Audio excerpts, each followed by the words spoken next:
Wewe ni kabila gani? Mkuria. Wakuria wanakeketa au wakeketa? Wanakeketa. Umejipangaje ili usikekete? Tutakimbilia nyumba salama. Vipi leo nyumbani ukasikia dada yako kesho anaenda kukeketa? Wewe kama brother unachukua hatua gani? Yale kutoa taarifa kwa amani. Unatoaje taarifa hivi tuambie? Yale kumwambia mwalimu kwamba nimesikia taarifa ya dada yangu amefika kwetu. Utamshawishi mwalimu afanye kitu gani? Aende nyumba salama. Aende akampeleke nyumba salama. Asante. Nyumba salama au hopu, si ndio? Hopu, si ndio? Matumaini kwa wakina mama na wasichana wa Tanzania, si ndio?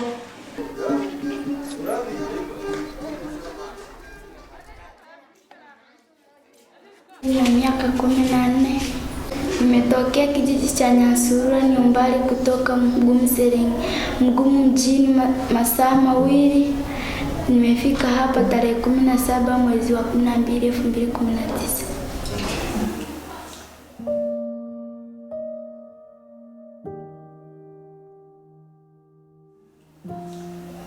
Mimi ni binti ambaye nimekimbia ukeketaji. Babangu alikuwa ananilazimisha kukeketa, ila mimi sikupenda, maana waelimishaji walikuwa wanakuja mashuleni wanatuelimisha kuhusu madhara ya ukeketaji. Madhara ya ukeketaji? Mtoto gani na asasi ile mtu anaweza kupenda. Sasa tukikeketa tunapata madhara mengi. Kama yapi? Mmoja kutoka damu nyingi. Pili, anapokuwa anakeketwa anaweza kupata kifo akafariki. Tatu, wakati wa kujifungua kupata shida zangu.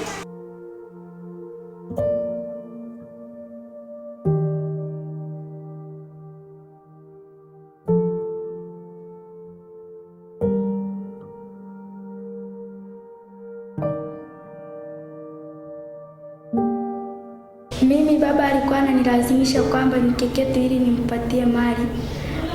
Ikafikia hadi muda akanikataza kwenda shule, nikaacha shule nikakaa nyumbani. Siku moja nikaamka asubuhi, nikatoroka nyumbani, kipindi anaenda shambani.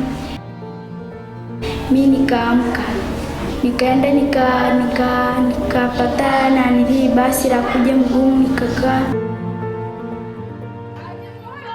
During the seasonal cutting, we receive a lot of girls to the safe houses.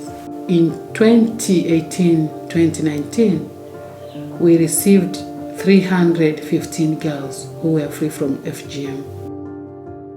Female genital mutilation is the removal of external genitalia on a woman. And this FGM is conducted in 5 regions in Tanzania. And in Mara region, they are now practicing it to the girls of age of 6 up to 16 years old. As Hope for Girls and the Women in Tanzania, we have 2 safe houses. One in Serengeti, Mugumu, and another one it is in Butiama. Through the safe houses, we have rescued and protected 1,807 girls.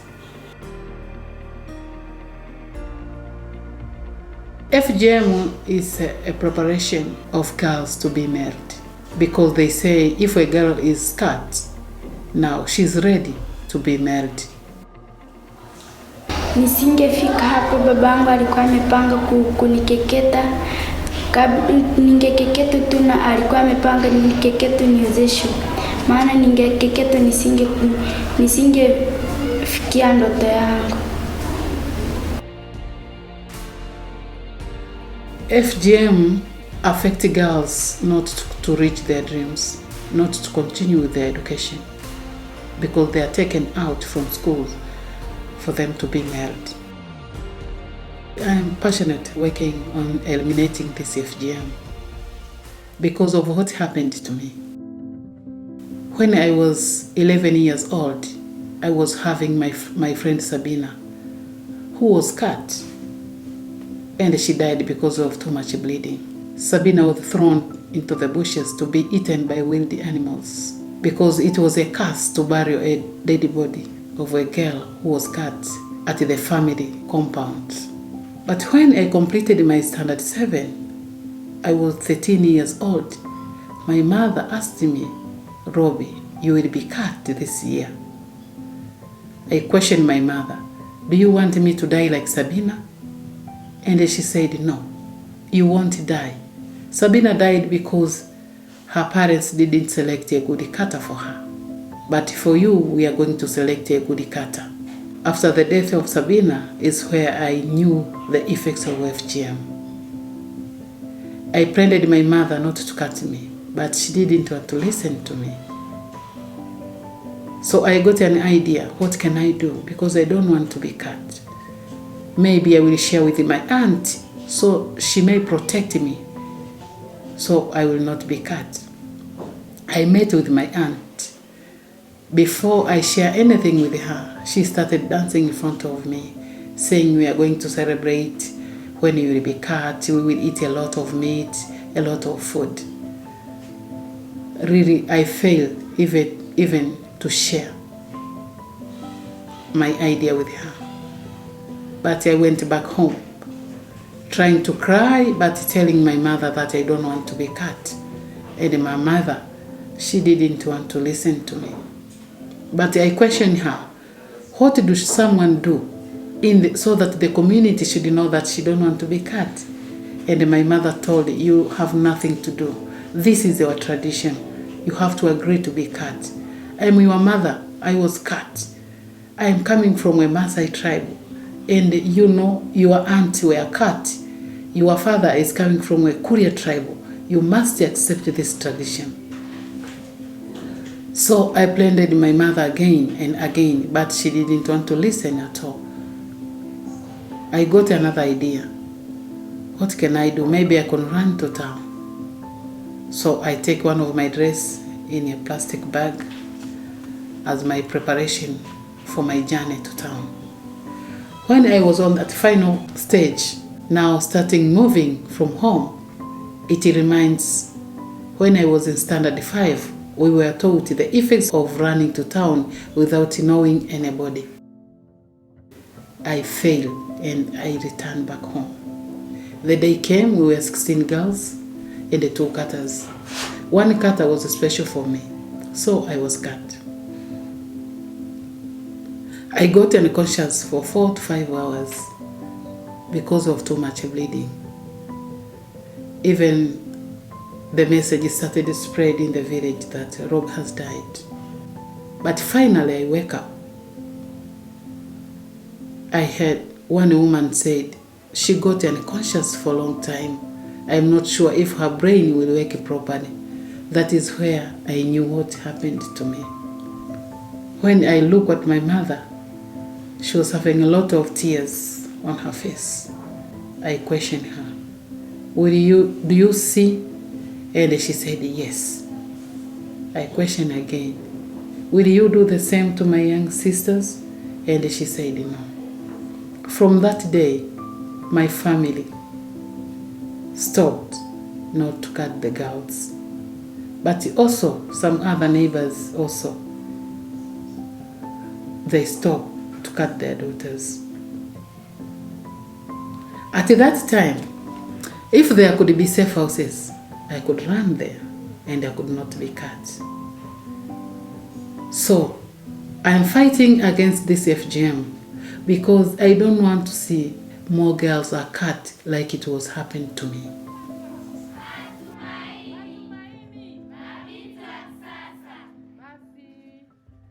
I started the work of educating the community about the effects of FGM and gender-based violence. It was in 2011. In 2012, 16 girls asked me to protect them. It challenged me very much. How can I protect these girls in this seasonal cutting? So I just asked some good families in the community, pastors' houses, to help me to protect the girls. And they did. But after the seasonal cutting finished, it was a challenge. How can I talk with the parents of these girls so that I could return them back? Although it was a challenge to the girls, especially those girls who didn't have an opportunity to continue with secondary education, what are they going to do at home? They have nothing to do. So they will be asked by their parents, you should accept to be married so that we get some cows.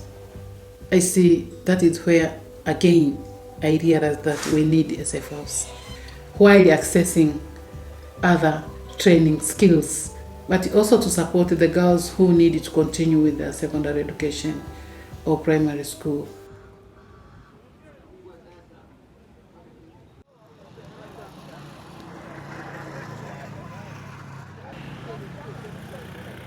Kwa jina naitwa WP 5665 Afande Sijali. Ni askari polisi katika kituo cha polisi Mgumu kilichopo katika wilaya Serengeti, mkoa wa Mara. Nafanya kazi katika kitengo cha dawati la jinsia na watoto ambacho kipo katika kituo chetu cha polisi Mgumu. Ofisi ya dawati la jinsia na watoto ni sehemu maalum ambayo ipo katika kituo cha polisi chochote kile kinachokuwa na lengo au na kazi kubwa tunayoifanya ni kuweza kuwasaidia waathirika au wahanga wote wanaofanywa vitendo vya ukatili. Kwa kipindi cha nyuma kabla hapo haijaanza kulikuwa kuna tatizo. Unakuta watoto wanafika hapa tunawasaidia, hatuna sehemu ya kuhifadhi. Na wakati mwingine wasichana wengi walikuwa wanafanywa ukeketaji kutokana na kutokuwa na elimu. Kushindwa kutambua kwamba ukeketaji una madhara. Lakini tukiwa baada ya kuwa tumetoa elimu hiyo katika mashule, katika vijiji, katika jamii kwa ujumla. Kwa hiyo elimu ile imesaidia. Wasichana wengi wameweza kupata elimu hiyo na wengi sasa wanajua ikitokea wameona nyumbani kuna mazingira hatarishi labda ya kutaka kufanyia ukeketaji, akimbia aende wapi au aanzie wapi. Kwa hiyo kupitia Hope imekuwa ni msaada mkubwa sana kwa jamii kutokana na elimu na kazi wanazozifanya. What we do as Hope, we provide education to the community. We provide anti-FGM education using different strategies. We have school programs where we train teachers how to establish and run the anti-FGM clubs to schools. But also we create awareness to school children about the effects of FGM. Kwa unapopata tatizo, binti unapoahidiwa labda kukeketwa na ukaona viashiria vya kukeketwa, ni vizuri umpe taarifa nani? Mwalimu wako wa darasa au mwalimu wa jenda. Sawa? Na umejifunza nini kwenye hizi na karibu? Najifunza kujiepusha.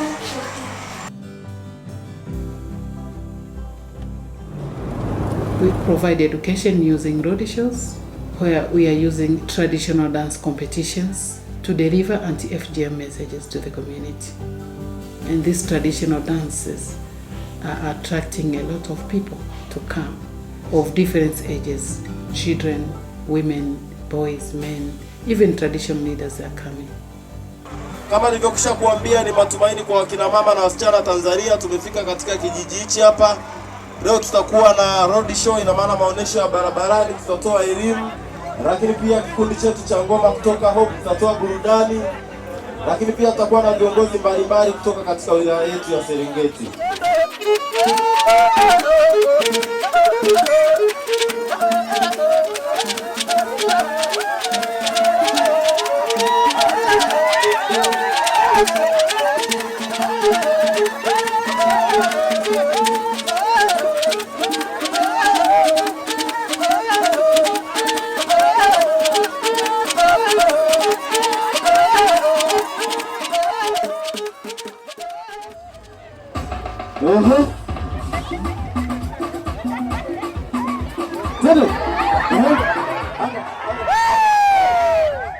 Na tuwaombe mtakaporudi majumbani, mkawe wajumbe, mabalozi wazuri wa elimu hii, mkaeleze kuhusu usawa wa kijinsia na faida zake.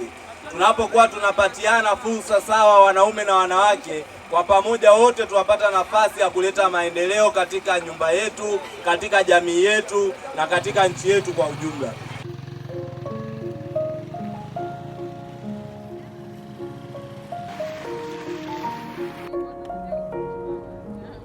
Apart from education, we also have safe houses. We know safe houses are very important to protect the girls who are forced by their parents to be cut. You provide education for the families which are changing, they are staying with their daughters at home. But for the families whom they don't want to change, they are forcing their daughters, so there is a chance for the girls to run away to the safe houses and be protected. After the seasonal cutting finished, we do reconciliation between the girls and their parents. And we do this work in collaboration with the Police Gender Desk, the District Social Welfare Office, the District Medical Office. Together, we visit the parents, we meet with them face by face. We tell them the effects of FGM, and we tell them that FGM is illegal in our country. They need to change. Through that talking and counseling, some parents are ready to accept their daughters back, and we take their daughters back, and we sign them the consent form. They promise us that they will not violate their daughters anymore, and they will make sure they develop them, taking them to school and support them with educational materials and not ask them to be cut. But some families, they refuse to receive their daughters back. They say it's their tradition and that their daughters have made them ashamed. They don't want to see their daughters anymore. Some families are saying they don't have even a single woman who is not cut in their family. So how could they accept that girl in their family? Those girls, we return them to the safe houses. If they are supposed to go to school, we take them to school. My name is Nixon Dukule. I am an educational coordinator at Hope. At Hope, we currently have 62 girls. 34 go to different schools, public schools and private schools. Those that go to private schools have been sponsored either individually or by some group of people. The rest usually go to public schools, and that makes 55% of the girls. The remaining girls, those that by the time they came here, they were out of school for a long time, we offer them vocational trainings. Because in Tanzania, when you are out of school system for a particular time, you can't go back to the normal educational system. You have to use alternative pathway. And at the end of their education, they get certificates. For those who didn't have an opportunity to continue with secondary education, we join them with a vocational class where they learn how to do tailoring. We teach them entrepreneurship skills, teach them how to make batiks, to make soap, how to make women handbags, and a different kind of dresses or shirts. They also get normal studies like maths. We teach them basic maths that they can use in their business as well. We teach them child law so that they can know their rights and their obligations to the country and the community, and that they can stand for them once they are out of here. I teach English, I teach law, and I teach civics. For the sake of this session, I teach law because the children we have here needs law. They didn't know their rights. Tutajifunza maana ya sheria ya mtoto. Nani anaweza kunitajia haki moja hapo ya mtoto? Haki. Kupewa chakula bora na malazi bora. Kupewa chakula bora na malazi bora. They also learn about gender-based violences, so they know its forms and they can be ambassadors when they go back home and teach other girls about GBV.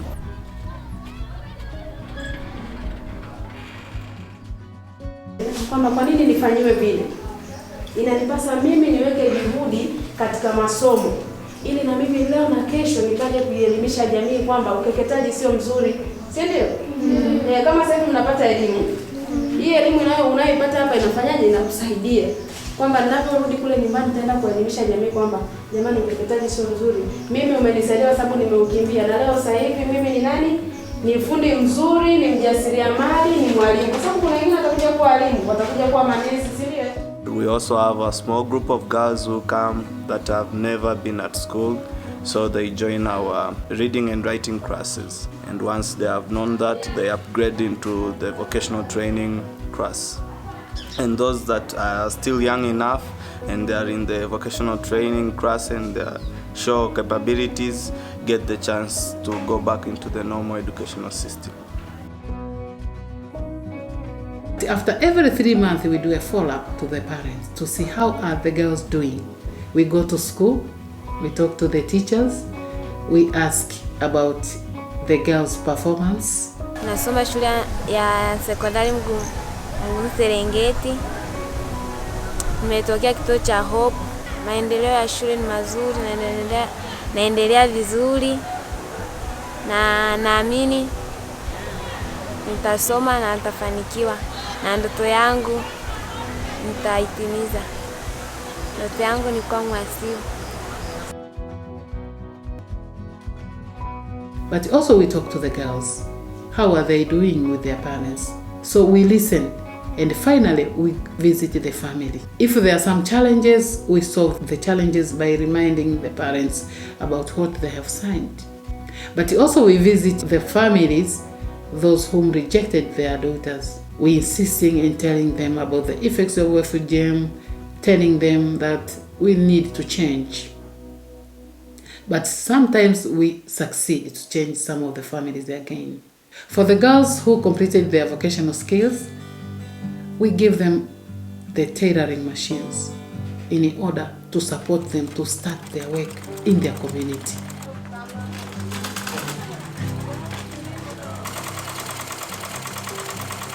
Mimi ni binti niliyokuwa nimekimbia ukeketaji, nimekimbiwa katika kituo cha Hope for Girls and Women Tanzania. Wamenisaidia, wamenifundisha cherehani na ujasiriamali, na mwisho nimegraduate, nimepewa cherehani ya kuja kuanzia taji. Naanza kushona. Namshukuru Mungu na nawashukuru watumishi wa Hope kwa kunipa cherehani na kuniwekeza kimaisha, maana yake nitakuwa mwanamke jasiri star kwa tegemezi.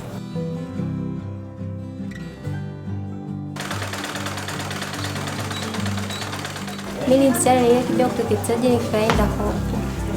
Hope nilienda 2017, nilifanikiwa kujifunza cherehani ndani ya mwaka mmoja. Nilijifunza cherehani, nilipohitimu nikapewa cherehani. Hivi nimefungua ofisi, naendelea na ofisi yangu, nimefanikiwa kupata familia.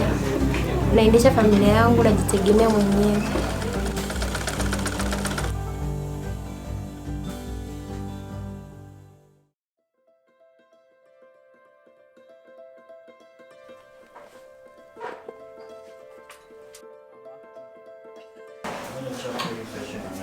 Hello class, how are you? So we are going to learn how to open an OpenStreetMap account and to see how we can add features. Today I'm training at SETCO, Serengeti Tourism College. We have a youth mapper group, so we are teaching them how to map. We are trying to gather the information from the areas around Serengeti, since most of the areas, apart from town, are not well mapped. We want to map every single information that we have in the ground. The place, police stations, the place where you can get water, the roads. So we are teaching youth mapper to be able to collect the information on the ground by using a smartphone app. It's called Maps.me. So when you add the information on that app, it could be added automatically to the OpenStreetMap. So the features that are on the ground can be visible to anyone around the world. So when we have that information, it could be very easy if someone from the community, because we have the members who can give us information about the FGM happening in the place. So when we have the information of all the features on the ground of the place, it could be very easy for us to reach to the place. So in that sense, if I give you the information like there is an FGM happening here, so people can be aware of, okay, if we want to provide education, if we want to advocate this thing, we can go to that word to give the education to people to stop this or to how to help them.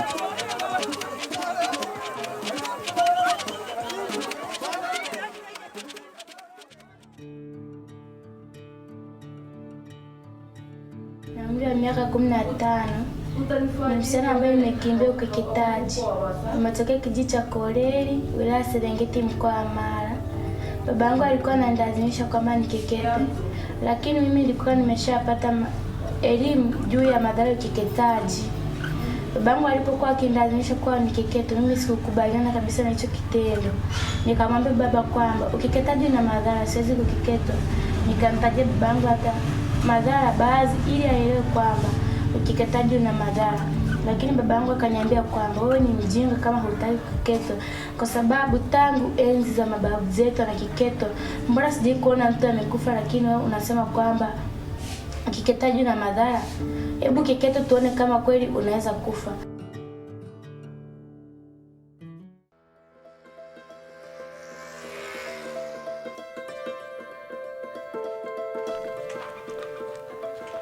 In Serengeti district, we have 87 digital champions.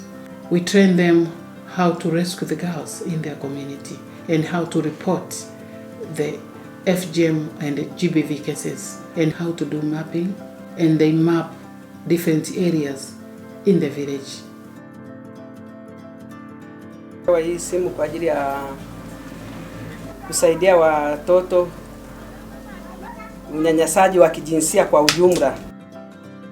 Kama kuna unyanyasaji either ukeketaji au unyanyasaji wa kijinsia kwa wanawake wale walioolewa, wanawapiga wanaume, wanapiga. Kwa hiyo tunajitahidi kadri ya uwezo wetu ili tuwasaidie. Watu wanajua kwamba swala hili linafanyika, lakini mtu yupo.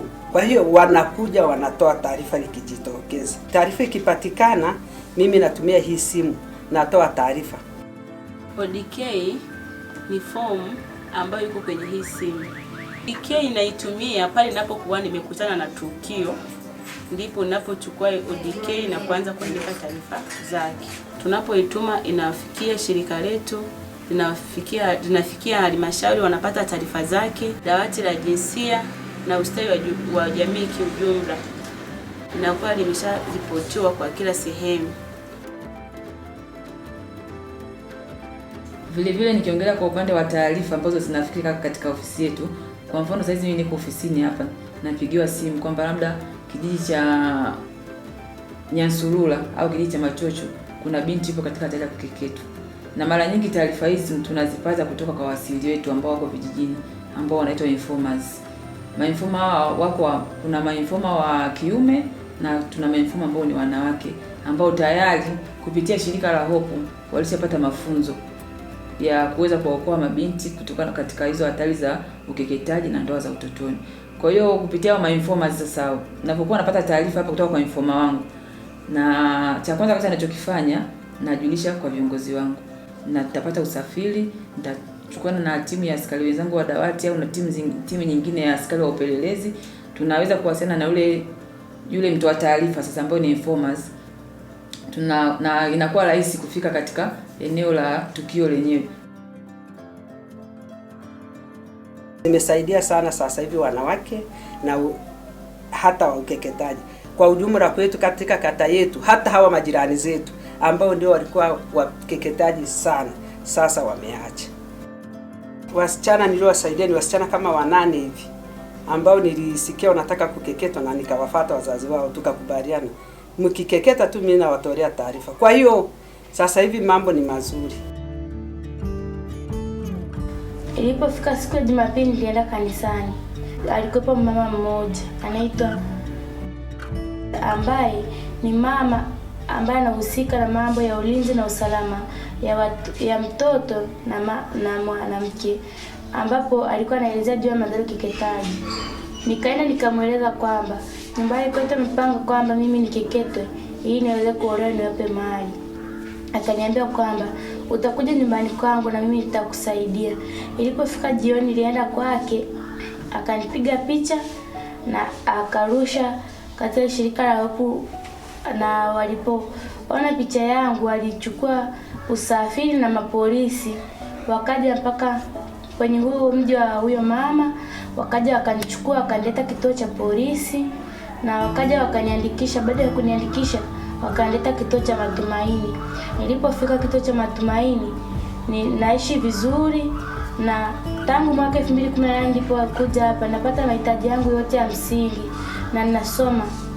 Kwa sasa nasoma ufundi na ujasiriamali na ndoto ya kuwa mfundi mkubwa na nashukuru shirika la Hope kwa sababu limeweza kuwasaidia wasichana wengi ambao sasa ndoto zao zilikuwa zimekufa na wasingeweza kuendelea hata kimasomo, lakini kwa kuwa shirika la Hope liko hapa linasaidia wasichana, na mimi kwamba wataweza kutimiza ndoto zao. So we as Hope, we are working in collaboration with the government officials, as I have mentioned, the police gender desk, the social welfare, and the district medical office. Kwa majina naitwa Judith Alphonse Petro, ni afisa ustawi wa jamii katika halmashauri ya wilaya ya Serengeti. Hope for Girls and Women in Tanzania ni kitu ambacho tunafanya nacho kazi kwa karibu zaidi. Tunapopata watoto basi huwa tunawapigia simu, tunawaeleza kuna mtoto ambaye afanywa ukatili, kinachotakiwa kufanyika basi ni kupewa hifadhi kwa muda. Katika miaka yangu mitatu ambapo tangu nimeanza kufanya kazi kwenye ofisi hii ya ustawi wa jamii, tumeweza kupokea takribani ya kesi za watoto ambao walikuwa wakifanywa ukatili, ukeketaji, ndoa za utotoni, kunyanyaswa kwenye nyumba zao, si chini ya kesi 280, na kati ya kesi hizo 280 karibu watoto 200 waliweza kurudi kwenye majumba yao baada ya kukaa chini na wazazi wao, kuzungumza nao, kuwaeleza kwa kina madhara ya unyanyasaji unaofanyia watoto pamoja na haki ambazo mtoto anastahili kuzipata kutoka kwa mzazi.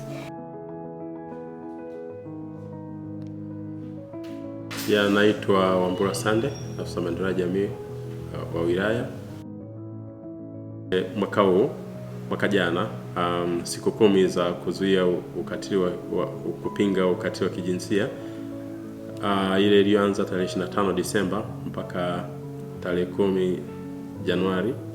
Unaona, tulifanya pamoja, tukapita vijijini, tukafanya road show, tukapita mashuleni kwa ajili ya kuhamasisha. Ni wao walikuwa wanafanya, tusaidie kufandi, lakini hata juzi na nyewe wenyewe mlikuwepo, tumefanya katika kijiji cha Masangura maadhimisho ya siku ya wanawake duniani, ambayo alifana sana tukiongozwa na mkuu wetu wa wilaya na baadhi ya wakuu wa idara na mashirika mengine. Tulifanya vizuri na unaona ilikuwa ni event kubwa sana, wananchi walifurahi.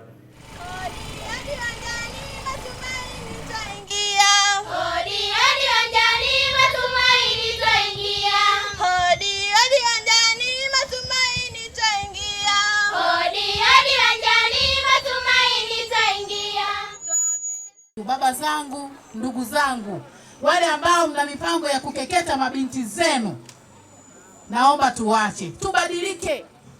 Badala yake somesha mtoto wako wa kike, hata kusaidia baadaye. Ukeketaji unazimisha ndoto za watoto wa kike. Mmeona hapa kuna wenye vipaji kabisa hapa.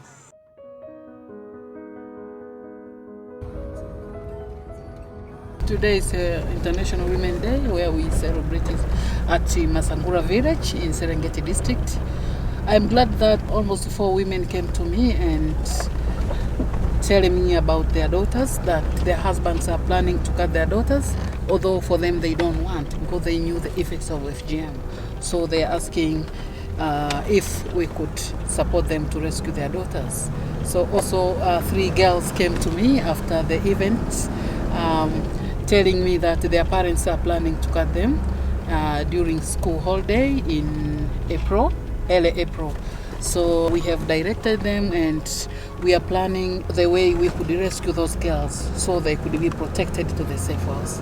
I'm very glad with this day because through different singing from girls, from Hope, and from women groups in the community, even students, also they delivered anti-FGM messages and GBV messages.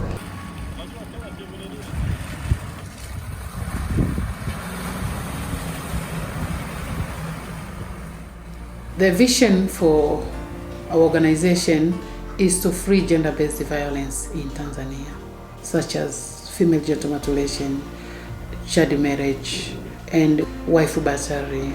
Our mission is to promote human dignity and respect for girls and women in Tanzania. Partnership and support will help us expand our existing work and add more programs. We will be providing sexual reproductive health education, to the communities and the schools, providing counseling to FGM survivors and the non-FGM survivors, also including alternative rite of passage. Alternative rite of passage is very important. We do the ceremonies, traditional ceremonies, without cutting. And this is promoting even the community, the families, to know that even their daughters have grown up from one stage to another stage.